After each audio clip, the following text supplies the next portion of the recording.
Macklemore and Ryan Lewis, Drake, Kendrick Lamar, and Lorde right there.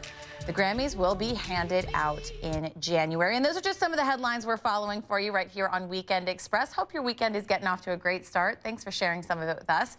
Welcome back to you. I'm Lynn Berry. Nelson Mandela has been called the world's most famous political prisoner.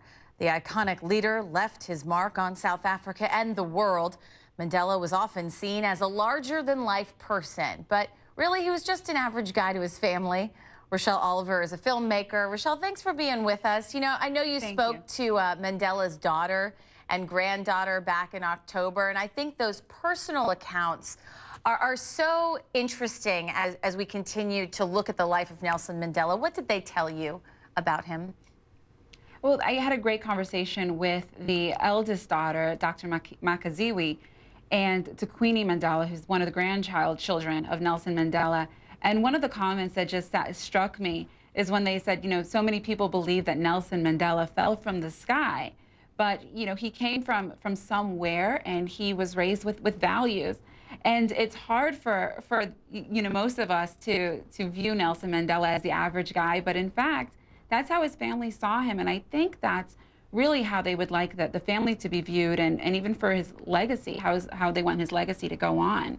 Talk to me a little bit more about that. Did they speak specifically about his legacy and how they intend to continue and to carry that on?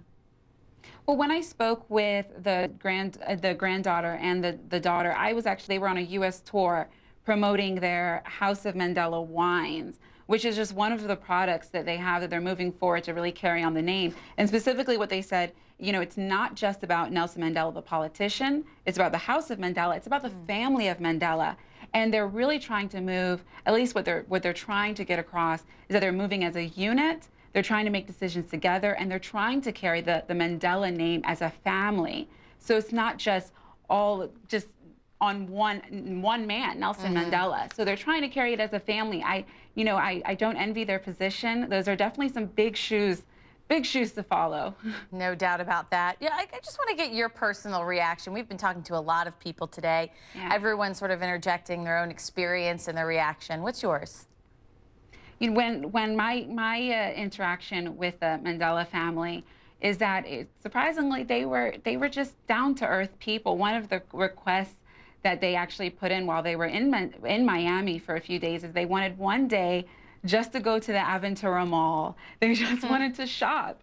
And I love that little detail because, you know, that's what ladies like to do. We like to go to a new city and just be ourselves and shop and be on our own walking through a mall. And so that was a great insight into how down to earth they are. They welcomed the people of Miami with open arms, as we did to them as well. All right, Rochelle there for us, giving us an interesting perspective. Thanks so much for being with us. Thank you for having me. Well, parts of the U.S.